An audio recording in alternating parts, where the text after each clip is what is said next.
rumus-rumus yang dihasilkan oleh orang-orang statistika, sehingga kita bisa menggunakan rumus-rumus itu untuk menyelesaikan masalah kita.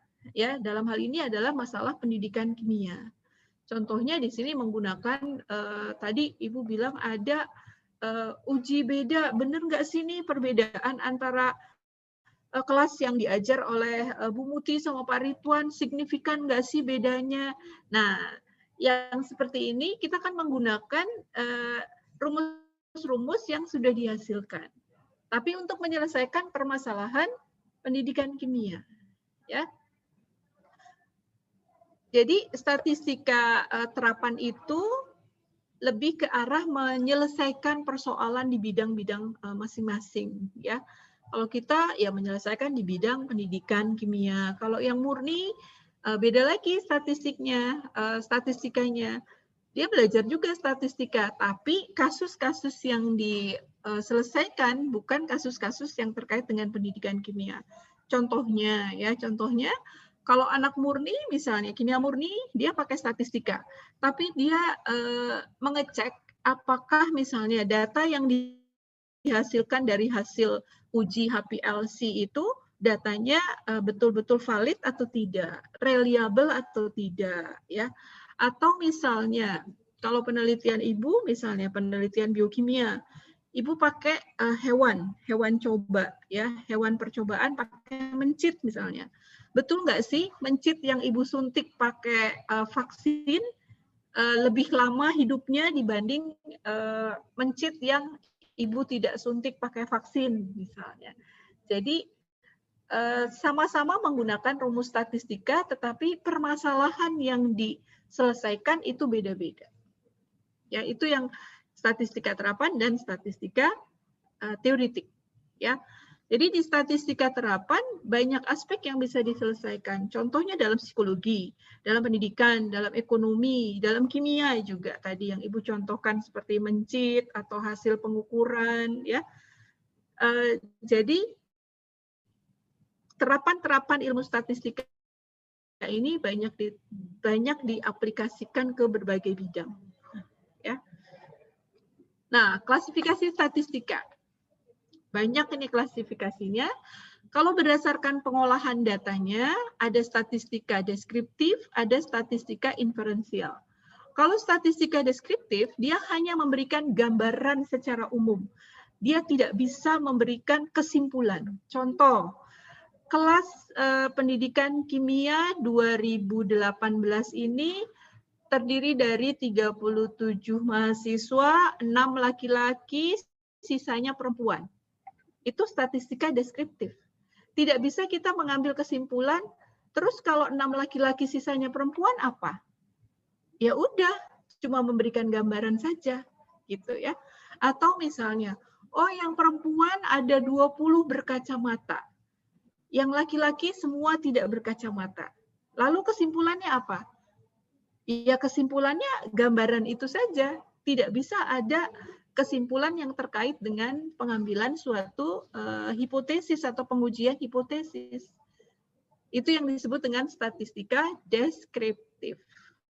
Jadi hanya memberikan gambaran tanpa kita bisa mengambil suatu kesimpulan melalui suatu uji hipotesis.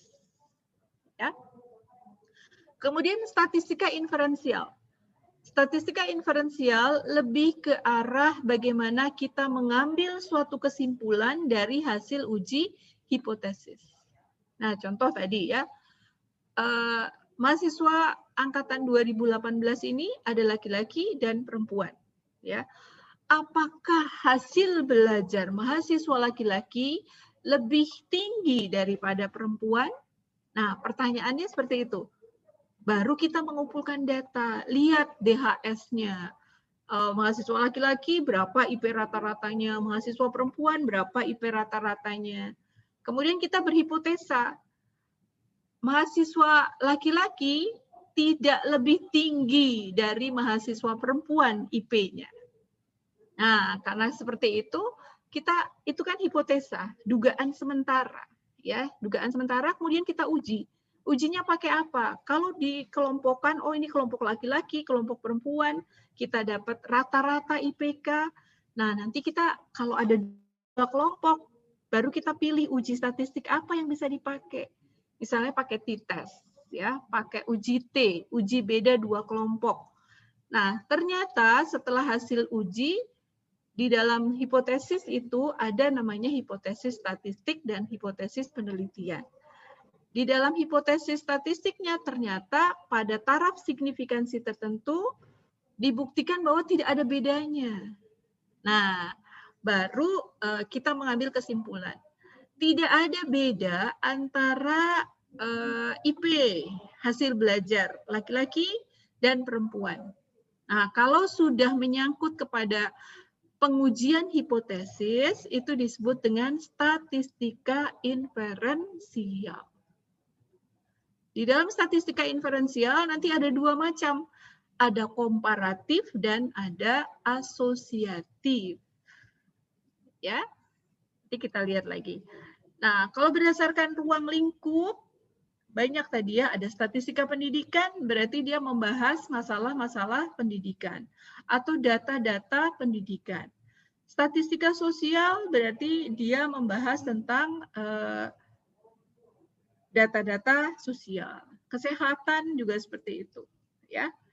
Ini berdasarkan ruang lingkup. Kemudian berdasarkan bentuk indikator persyaratan parameternya, ya. Parameter yang dianalisis itu ada statistika parametrik dan ada statistika non parametrik. Jadi kalau parametrik ini biasanya harus mengikuti kaidah-kaidah tertentu. Ya, tadi ada normal, homogen, linier, itu salah satu syarat untuk statistika yang parametrik. Atau bisa juga harus diambil secara random, ya, itu statistika parametrik. Atau harus mewakili populasi, itu juga yang parametrik. Artinya statistika yang bisa digunakan setelah semua syarat-syaratnya terpenuhi. Itu yang statistika parametrik. Tapi kalau yang non-parametrik, itu kalau syaratnya nggak terpenuhi, bisa nggak pakai statistik? Boleh, tapi statistikanya yang non-parametrik. Gitu ya.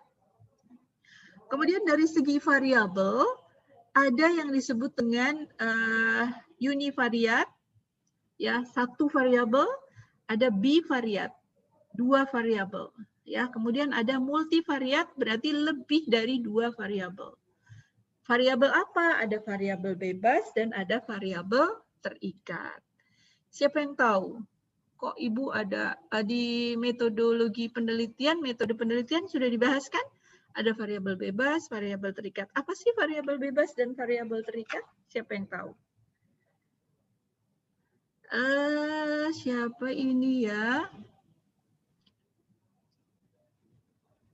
Rika Indatila. Rika, apa yang kamu tahu tentang variabel bebas, variabel terikat, gitu? Variabel bebas itu yang bisa diganti, bukan yang variabel bebas yang apa? Variabel yang bisa diganti, bebas dapat diganti. Sesuai di metode penelitian udah dapet kan yang seperti itu, variabel bebas, variabel terikat, variabel intervening, ya, variabel pengganggu gitu. Siapa yang mau bantu Rika? Saya izin menjawab, Bu.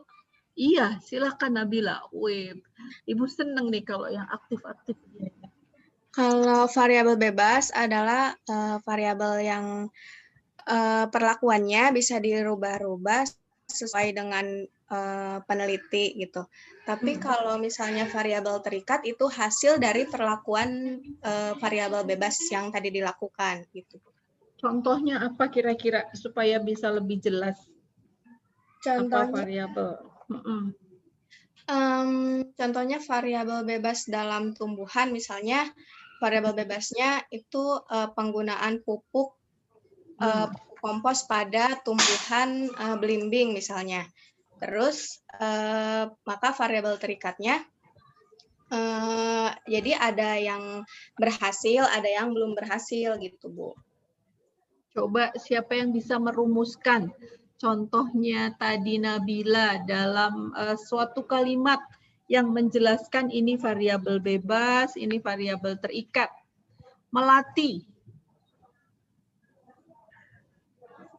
Melati? Iya, Bu. Tadi Nabila memberikan contoh pemberian pupuk pada pohon belimbing. Kira-kira kalau dibuat judul penelitian yang menunjukkan bahwa ini variabel bebas, ini variabel terikat, itu bisa nggak Melati? Silakan. Tadi Nabila udah kasih contoh tuh belimbing sama pupuk.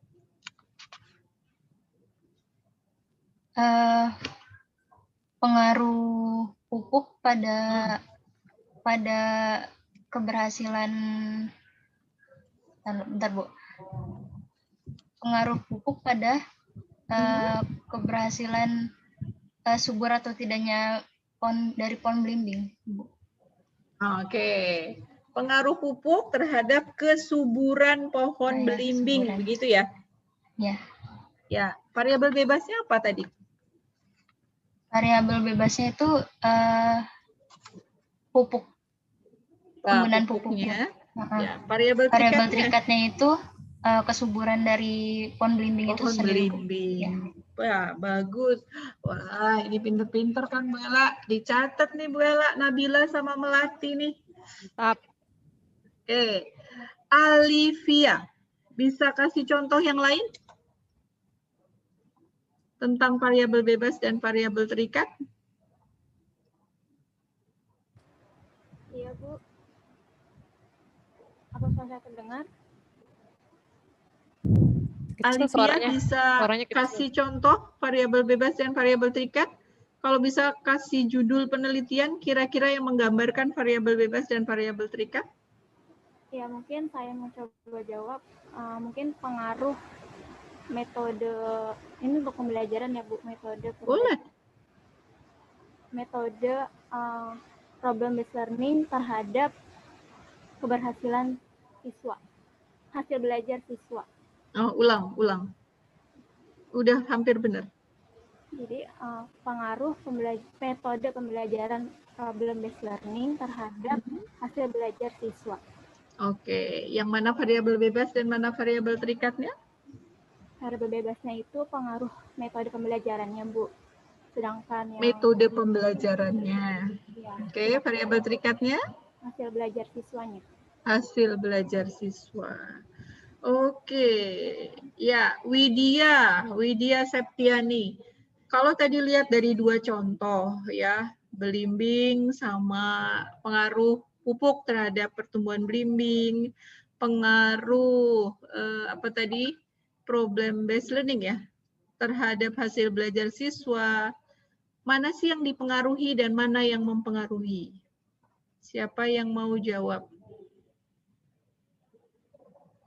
Dari kedua contoh ini apa yang mempengaruhi dan bagaimana apa yang dipengaruhi? Nah, tuh Bu Ella bisa buka JRPK untuk lihat. Bu, mau akreditasi. Nah, yuk silakan. Buka saya JRPK, mau coba Bu. jadinya bisa lihat. Dari dua contoh yang tadi, ya, yang tadi disebutkan oleh Nabila, kemudian tadi Melati, menurut siapa yang mau jawab tadi? Nah, saya Bu. Denisa, ya. Iya. Menurut Denisa, dari dua contoh itu kan ada yang mempengaruhi, ada yang dipengaruhi ya? Iya Bu. Mana yang mempengaruhi dan mana yang dipengaruhi? Kalau yang Nabila tadi yang mempengaruhinya itu komposnya itu pupuknya, yang dipengaruhinya itu kesuburan dari pohon belimbingnya. Nah, kalau yang Melati? Melati apa Alivia Bu? Alivia apa Melati tadi? Alivia Alivia. Alivia Bu. Ya. Kalau yang Olivia itu yang mempengaruhinya itu tadi problem based learning-nya, yang dipengaruhinya itu keberhasilan siswanya, Bu. Oke. Sekarang Ibu tanya lagi nih ke Sherina Deborah. Tadi berarti variabel yang mempengaruhi itu disebut variabel apa? Variabel yang dipengaruhi itu variabel apa? Sherina. Variabel yang kedengeran nggak Bu suaranya? Ya, kurang kenceng.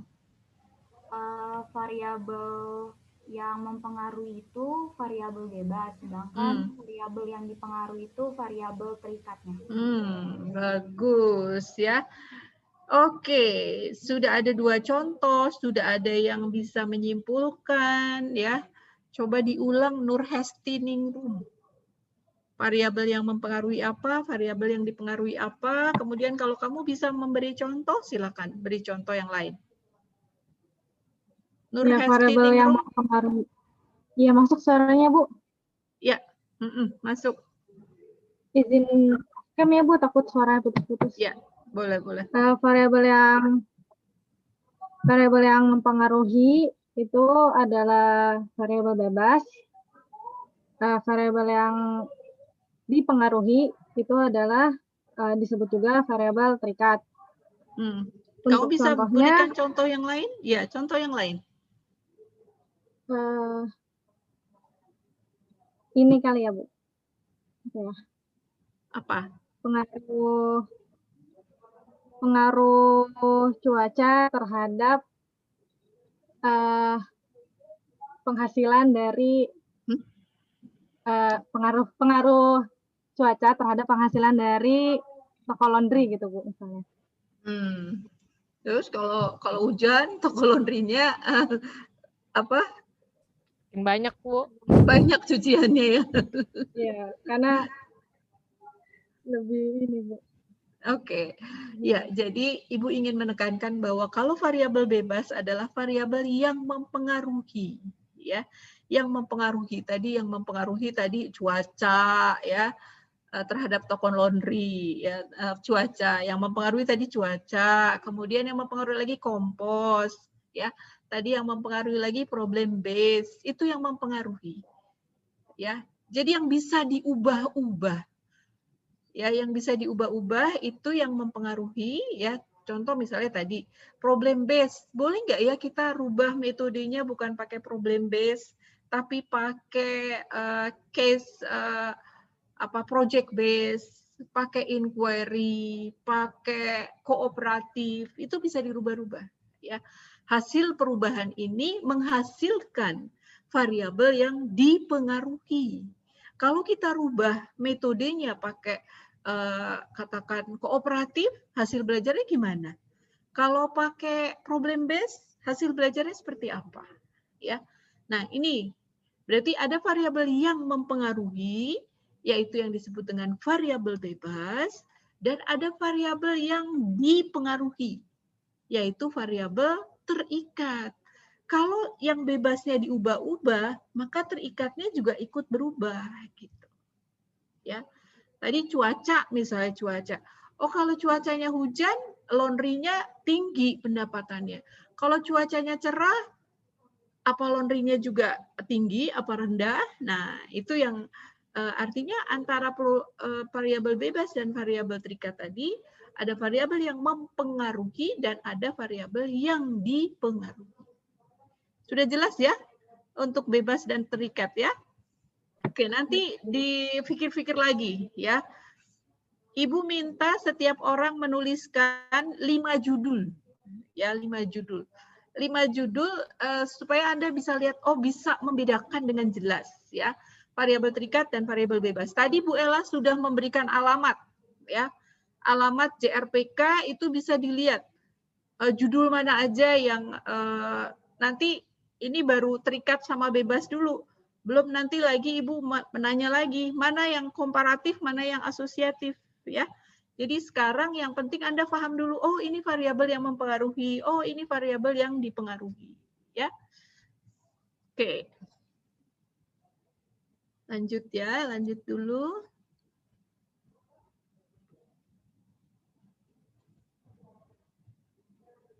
Oke.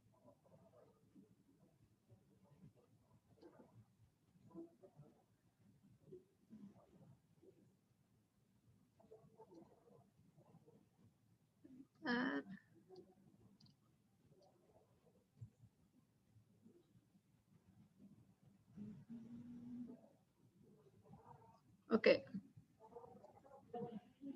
Ya. Berdasarkan bentuk indikatornya tadi, indikator atau parameternya tadi statistika parametrik dan non parametrik. Nah, apa statistika parametrik ya? Statistika parametrik itu adalah statistika yang harus mengikuti kaidah-kaidah statistik ya. Contohnya dia harus sampelnya harus diambil secara random, harus mengikuti kaidah kurva normal, kemudian harus homogen, harus linier, minimal sampelnya itu dalam jumlah tertentu ya.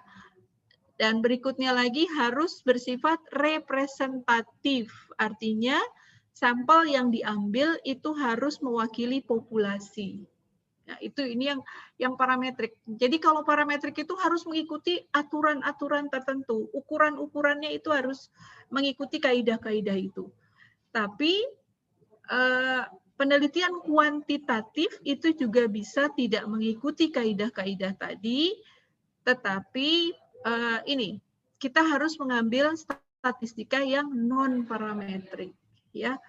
Nah, kalau statistika parametrik itu biasanya karena ketat sekali aturan yang harus diikuti, maka biasanya dia bersifat bisa digeneralisir, ya. Artinya kesimpulan yang kita ambil dari suatu sampel itu kita bisa menyimpulkan untuk populasi. Contoh misalnya, ya, contoh penderita COVID di DKI meningkat secara signifikan. Nah, kalau dibilang meningkat secara signifikan dari DKI, berarti sampel yang kita ambil tidak boleh hanya dari wilayah Jakarta Timur, tapi harus mewakili DKI. DKI itu punya 5 wilayah, ya, Jakarta Barat, Timur, Utara, Selatan, Pusat. Nah, itu semua diambil datanya, baru kita bisa berasumsi, ya, atau berhipotesa bahwa itu meningkat atau tidak. Jadi kita tidak bisa mengambil hanya dari satu wilayah yang tidak bisa mewakili populasi. Ini yang parametrik. Tapi kalau non parametrik bisa saja kelemahannya kalau non parametrik kita tidak bisa generalisir, ya. Jadi misalnya kita mengambil data hanya di UNJ untuk melihat apakah COVID-nya naik atau enggak di DKI. Maka kita tidak bisa mengambil kesimpulan bahwa COVID di DKI naik berdasarkan data dari UNJ. Nggak bisa. Ya, jadi kalau non parametrik itu harus spesifik ke area sampel yang kita ambil. Ya, itu bedanya. Dan statistika non parametrik tidak harus mengikuti kaidah-kaidah yang Ibu sebutkan tadi. Seperti harus random, normal, homogen, itu tuh tidak harus diikuti oleh non parametrik. Maaf, kalau non parametrik, baik non parametrik maupun parametrik harus random. Ya, harus random sampelnya. Ya, jadi kalau yang nanti kita bahas lebih detail itu ada di populasi dan sampling, ya. Teknik-teknik sampling itu nanti akan kita pelajari. Kemudian dari segi banyaknya variabel, ya, statistika ini ada untuk yang univariat untuk satu variabel, ya, 2 variabel bivariat, multivariat itu lebih dari 2 variabel. Ini statistika deskriptif, mereduksi data ke dalam beberapa besaran yang disajikan secara bermakna. Kalau statistika inferensial itu membuat kesimpulan. Jadi kalau statistika deskriptif belum bisa kita mengambil kesimpulan. Tapi kalau statistika inferensial, ya, kesimpulan dari data diperoleh dari pengujian hipotesis, estimasi, dan pengambilan keputusan. Itu bedanya antara statistika deskriptif dan inferensial, ya. Nah, karakteristik dari statistika itu memang berkaitan dengan angka atau bilangan yang disebut dengan kuantitatif. Makanya penelitian-penelitian yang banyak menggunakan konsep-konsep statistika ini disebut dengan penelitian kuantitatif. Karena banyak data-data dalam bentuk angka, ya. Kemudian bersifat objektif, kesimpulan dan ramalan didasarkan pada angka yang diolah secara objektif tidak dipengaruhi dari luar atau subjektif, ya. Ini bedanya antara penelitian kuantitatif dengan kualitatif. Kalau kuantitatif itu lebih banyak kita melihat dari data-data angka, ya, tapi kalau tidak melibatkan aspek subjektif dari peneliti. Tapi kalau penelitian kualitatif itu aspek subjektif dari peneliti itu bisa dimasukkan, ya. Nah, kalau penelitian kuantitatif lebih bersifat universal. Siapapun yang melakukan itu kita bisa kesimpulannya itu bersifat universal. Tapi kalau kualitatif itu lebih banyak dipengaruhi oleh subjektivitas peneliti.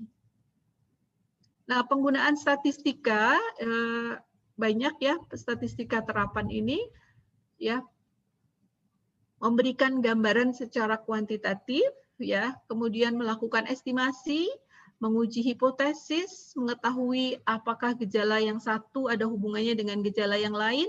Contoh tadi ya, pengaruh cuaca terhadap penghasilan laundry tadi ya.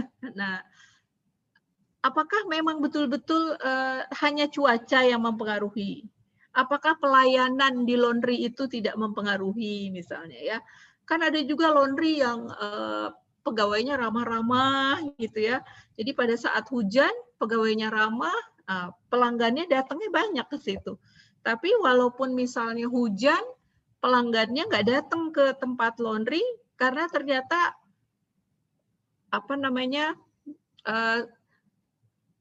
si petugasnya di laundry itu judes-judes gitu ya, jadi orang males gitu kan. Jadi bisa dilihat di sini, mengetahui apakah gejala yang satu itu ada hubungan dengan gejala yang lain. Ya. Kemudian menarik kesimpulan secara logis, mengambil keputusan, serta memperkirakan atau meramalkan hal-hal yang mungkin terjadi di masa depan. Contohnya begini, dengan regresi itu kita bisa meramalkan ya, dari persamaan suatu regresi atau korelasi kita bisa meramalkan. Misalnya, oh kalau saya umur sekian, pendapatan sekian, kalau saya kerjanya terus seperti ini, maka penghasilan saya 10 tahun ke depan seperti apa. Nah, itu bisa diramalkan. Karena kita punya persamaan garisnya, ya, persamaan matematiknya. Misalnya Y sama dengan AX plus B. Nah, itu kan kita bisa meramalkan kalau ini segini, ini berapa gitu ya. Nah, ini yang kelebihan daripada statistika ini, ya. Nah, sumber data statistika itu statistik itu macam-macam. Bisa dari ujian tadi hasil belajar, ya. Bisa dari survei, bisa dari eksperimen. Tadi kan pengaruh kompos terhadap pertumbuhan pohon belimbing. Ya, kalau komposnya ini berapa, nah itu bisa atau wawancara, observasi dan lain-lain. Ya, sumber datanya banyak. Ini bedanya statistika deskriptif sama inferensial ya. Kalau bidang statistikanya deskriptif itu membicarakan cara atau metode mengumpulkan data, menyederhanakan data, menyajikan data sehingga bisa memberikan informasi. Nah, ini Ibu tekankan lagi, dalam statistika deskriptif belum sampai pada upaya menarik kesimpulan. Ya, tadi misalnya ada laki-laki, ada perempuan gitu ya. Tetapi baru pada tingkat memberikan suatu deskripsi data sehingga masyarakat awam statistika pun dapat memahami informasinya. Kalau tadi kan datanya sederhana banget ya, jumlah mahasiswa gitu. Tapi kalau secara umum statistika deskriptif hanya memberikan gambaran saja. Ya. Nah, ini kaitan antara statistika dengan metode ilmiah, di mana peran statistika itu perannya di sini pada saat mengumpulkan data, ya, menguji hipotesis, menjawab pertanyaan. Peran statistika apa? Ya, kita mengumpulkan data melalui instrumen. Ya, data diambil dari mana? Dari sampel. Bagaimana sifat data yang kita kumpulkan? Ya, apa variabelnya? Jadi ini metode statistika ini kaitannya dengan metode ilmiah, kalau kita lihat langkah-langkah metode ilmiah, mulai dari merumuskan masalah, studi literatur, ini 1-3 itu kayak metode penelitian kan? Nah, 4-5 ini adalah statistikanya. Jadi, dalam membuat suatu karya ilmiah, pasti kita melibatkan metode penelitian dan statistika untuk penelitian yang kuantitatif. Ya. Nah, jenis data ada 2, data kualitatif, data kuantitatif, ya. Data, jenis data, nah lihat, ada nominal, ordinal. Kemudian ada kuantitatif, interval, rasio. Apa itu data interval, data rasio, ya. Nah, ini. Data nominal itu data berskala, data yang diperoleh dengan cara kategorisasi.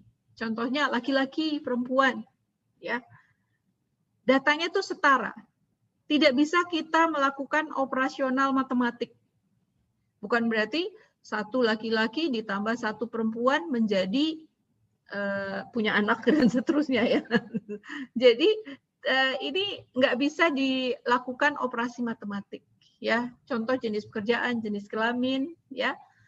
Nah, kalau data ordinal itu data yang mulai berskala ya. Contohnya posisi data tidak setara, tapi kalau ini tadi posisi datanya setara ya. Kemudian juga tidak bisa dilakukan operasi matematik. Nanti kalau kalian penelitian ya, contoh misalnya ibu melihat katakan melihat suatu film tidak puas. Nah, Bu Ella melihatnya, oh bagus Bu, menurut Ibu tidak bagus, menurut Bu Ella bagus. Bukan berarti pendapatnya bisa dijumlah. Bagus tidak bagus menjadi rata-rata ya bagus gitu ya. Tapi bisa juga akhirnya nanti di dalam penelitian itu kita katakan pendapat dosen terhadap film ini berkisar antara tidak bagus sampai bagus gitu. Tidak bisa pendapat orang itu dijumlah. Ya. Kemudian data yang berikutnya adalah data interval. Data interval ini berskala interval ya, diperoleh dengan cara pengukuran di mana jarak antara 2 titik skala tidak diketahui. Ya. Contohnya, ini tidak ada kategorisasi, bisa dilakukan operasi matematik, ya. Ini contohnya temperatur, ya temperatur. Kemudian kalau data rasio, ini yang biasa kita temukan, ya dalam pendidikan itu misalnya nilai ujian atau yang bekerja gaji, ya. Jadi kalau dijumlah ini bisa dilakukan operasi matematik ya, dan dia punya 0 absolut. Kalau ini tidak punya 0 absolut. Ya. Mungkin sampai sini dulu ya. Ini Ibu akan berikan karena di belakang ada tugas. Nah, nanti Anda pelajari dulu ya. Nah, ini di slide 42 itu ada data ya, ada 80 data ya. Dari 80 data ini sudah ada bagaimana cara menghitung interval dan seterusnya. Nah, yang Ibu minta ini. Berdasarkan slide 42, tentukan rata-rata, mean, median, modus, standar deviasi, deviasi rata-rata, dan varian. Contohnya ada di atasnya. Ya. Jadi contohnya ada di sini. Ya. Jadi dari ini cara menghitung mean, median, modus ada di sini. Nanti coba Anda aplikasikan ke data slide 42. Nah, nanti yang berikutnya kita bahas lebih detail lagi. Ini pemanasan dulu Bu Ella. Biar panas, jadi nanti Ibu kasih PPT-nya ya. Jadi nanti silahkan Anda kerjakan dulu. Ini individu dulu ya, biar pemanasan semua harus mencoba ya. Oke nih Bu Ella udah kasih ininya ya. Kayaknya slide-nya bisa ditaruh di sini ya. Atau di Alkana aja? Alkana aja ya Bu Ella ya? Ya Bu, nanti. Biar ada anak buka Alkana ya. Ya. Oke, ada pertanyaan? Ibu cukupkan sampai jam 3 menit lagi. Maaf Ibu, izin bertanya. Tadi Iya, Rizky. iya. Untuk judul yang kita ingin, Oh iya, jadi ada 2 ya tugasnya. 5 judul yang harus lihat dari JRPK dan 1 tugas lagi yang dari slide 42. itu judulnya kita bukan buatkan Bu ya dari JRPK yang ada. Bebas. Lihat dari JRPK aja. Iya, baik Bu, berarti bisa. Tapi dari judul itu nanti kalau ditanya Anda harus bisa jelaskan mana variabel bebas, mana variabel terikat, ya. Baik Bu, terima kasih Bu. Oke. Ibu, Judulnya apa? Linknya sudah dikasih sama Bu Ella. Jadi Anda harus buka JRPK. Semuanya harus buka JRPK. Judul-judul itu ambilnya dari JRPK ya. Banyak ada dari 2013 judulnya. Oke. Baru-baru juga ada. Ya. Ibu, Nur saya Hesti, nanya, ada yang mau ditanyakan? Ya. iya. Mengenai tadi, kan tadi ada ini ya, statistika deskriptif sama inferensial. Kalau Ya. deskriptif itu gambaran secara umum, kalau inferensial itu lebih ada ujinya dan bisa menghasilkan suatu generalisir gitu ya Bu. Nah, pertanyaan saya, apakah data non parametrik itu dapat bersifat inferensial? Inferensial Bu. Kan data non parametrik itu kan tidak memenuhi syarat ya Bu. Terus Bukan. tidak bisa generalisir. Artinya, apakah kita bisa melakukan uji hipotesis dengan statistika non-parametrik ya? Iya, Bu. Ya, oke. Untuk statistika non-parametrik, kita juga bisa melakukan uji hipotesis. Ya, uji hipotesisnya. Jadi di statistika parametrik maupun non-parametrik, bisa dua-duanya kita melakukan uji hipotesis. Nah, apakah statistika yang sudah melibatkan pengujian hipotesis itu disebut dengan statistika inferensial. Jadi statistika inferensial itu bisa parametrik dan bisa non-parametrik. Karena kita bisa melakukan uji hipotesis baik dengan parametrik maupun non-parametrik. Baik, Bu. Gitu ya. Oke. Baik, pertanyaan yang bagus ya. Siapa lagi? Ada pertanyaan lagi?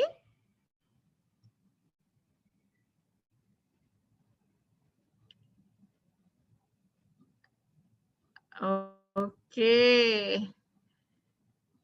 Deviani Ascan. Deviani. Ada pertanyaan?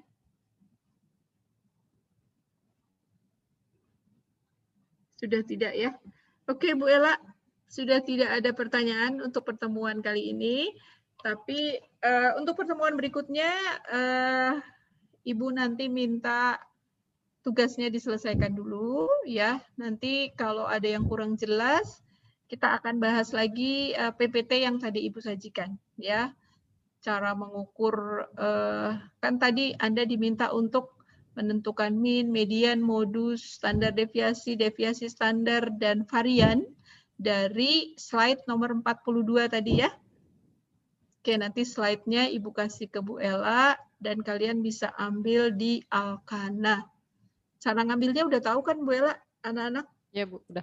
Berarti itu ada 2 tugasnya, itu keduanya di-upload dalam satu ini aja ya Bu, dalam satu file aja ya.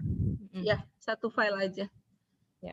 Tapi syaratnya harus ngambil judulnya di JRPK ya Bu Ella ya.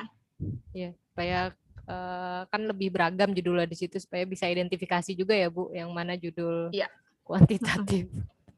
Yang mana kuantitatif. Oke. Nanti bisa kita dari judul-judul itu nanti kita bisa kelompokkan mana parametrik, mana parametrik komparatif, mana asosiatif ya. Oke, baik. karena sudah tidak ada yang bertanya, kita akhiri dulu pertemuan kita hari ini. Mari sama-sama kita tutup pertemuan ini dengan membaca hamdalah.